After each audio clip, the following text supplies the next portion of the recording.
Hello and welcome to the video. Thanks so much for clicking on the link from the podcast. Here is your tour of my personal application to dental school. I thought this was a really good idea to give you all a chance to see the application before it's your turn to apply so you can better prepare and better understand what it's going to be like. So as you can see, after you log in, this is the home screen. It looks very clean and it's organized. There's 4 main parts to the application, and I'm going to take you through each one and kind of talk you through it. The first one is personal information, and I'm not going to open up everything here, but this gives you a good idea of the things that you're going to have to provide. Basic things like your contact information, citizenship, a little bit of information about your parents, and race, ethnicity, and some other information.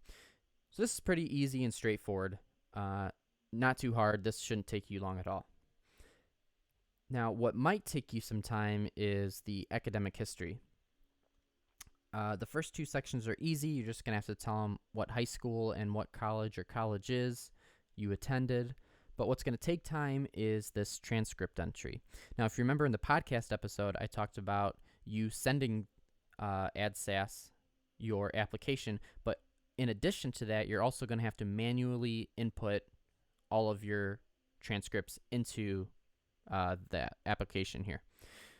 And I'm going to open this up just so you can see. You're going to see my grades, but that's okay.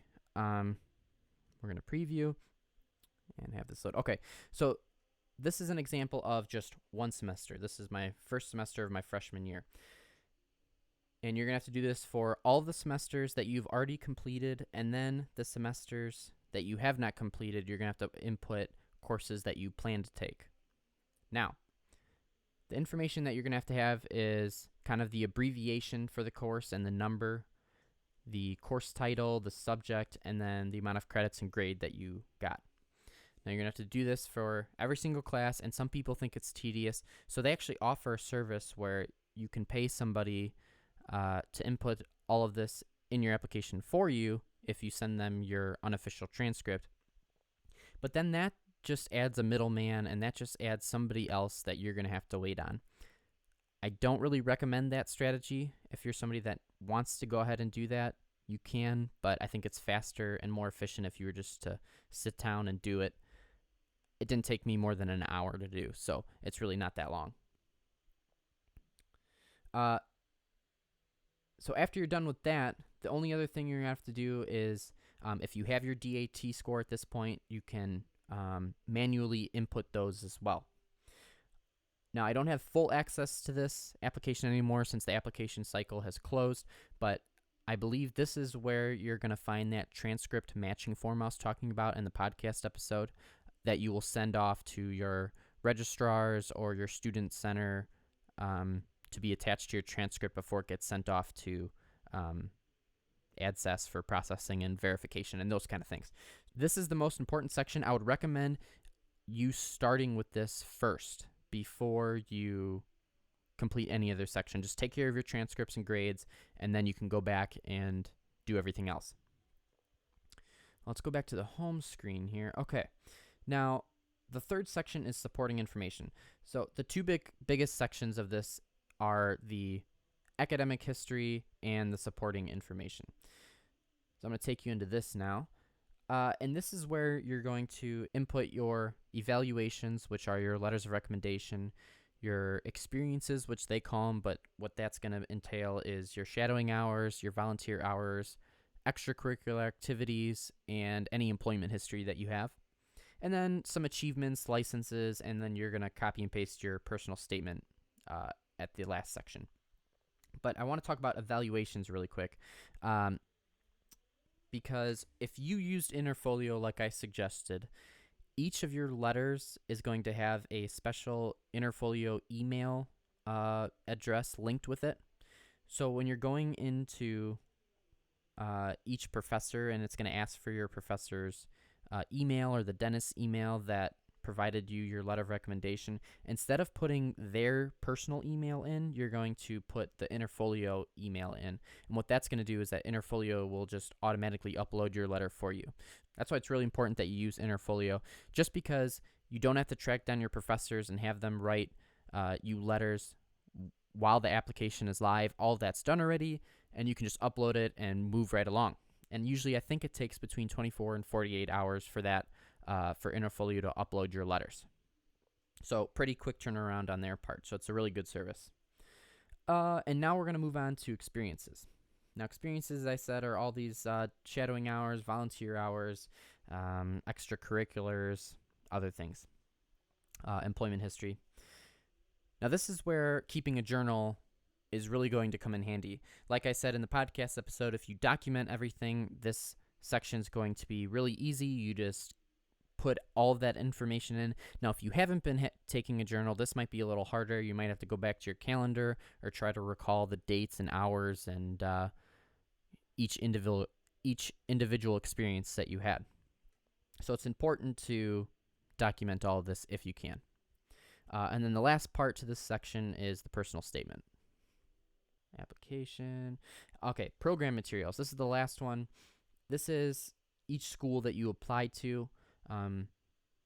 You will select, and then what's nice is that I'm going to click on UIC Chicago because that's the school I'm going to.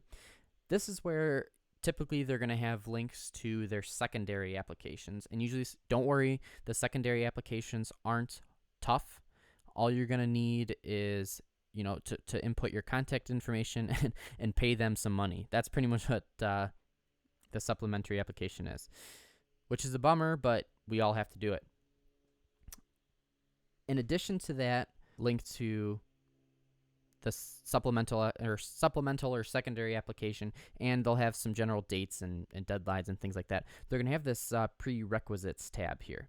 And if you click on that, this is going to take you to a screen where you click on the classes that you input into your transcripts or that academic history section. You're going to click on those and specify which classes you took, satisfy each school's specific requirements. So if it's 30 credit hours in chemistry, you're going to go through and click all of your chemistry classes, things like that, just so the school and you know what school or what classes you have taken and what classes you still need to take to meet all of their admission requirements.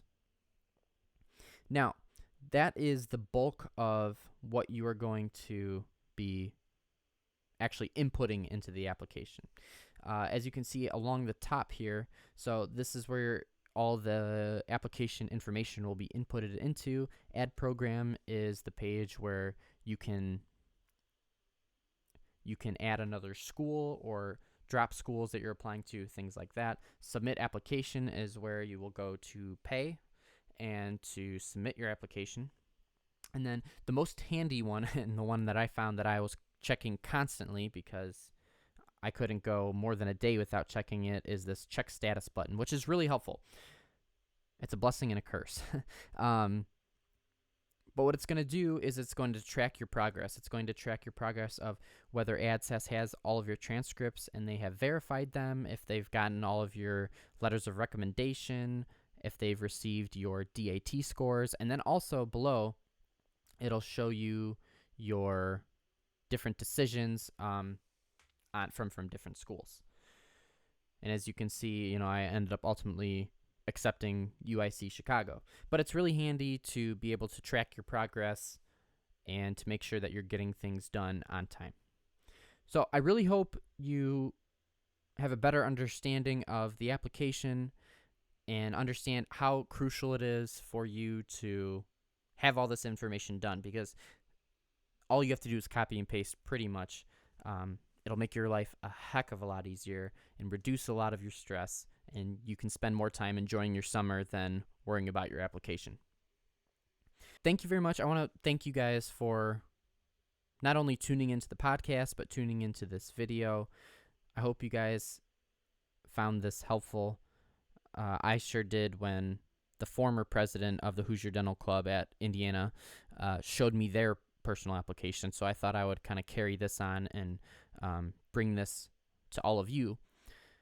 So thank you very much for listening. And if you have any questions or suggestions on a video, if you want me to do another video like this or any other future podcast episodes, be sure to contact me. I will put my contact information in the description of this video as well as the show notes on the podcast.